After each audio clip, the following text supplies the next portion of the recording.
Taoiseach, the Central Statistics Office now tell us that the typical price of a home in Dublin has reached €500,000. That's €500,000, Taoiseach. You repeatedly tell us that prices are too high, yet they're rising higher and higher year after year under your government.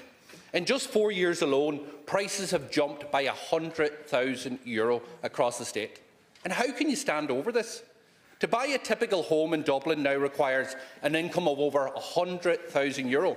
People in your own area, Taoiseach, where you come from in Wicklow, they need incomes of €130,000. And there's parts in this city where people need incomes above €150,000 to purchase a typical home. The vast majority of workers are nowhere near that type of level. And that's the reality, Taoiseach.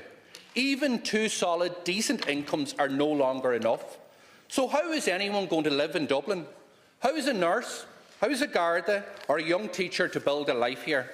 How is a couple working hard, paying their taxes, doing everything that was asked of them, supposed to compete in a market that has spiralled completely beyond their reach? And the crisis now, Taoiseach, it's deeply, deeply personal. Young people trying to buy their first home, they look at their parents' generation. They were able to marry, to buy a home. Their parents were able to raise children in their 20s or early 30s. Now those young people see a future taken from them. They are now 10 years behind that timeline. A lost decade for this generation. They can't start a family. They can't put down roots. They can't plan their lives. They watch their 30s slip away while prices surge further out of reach. They feel locked out, not because they failed, because the system has failed them.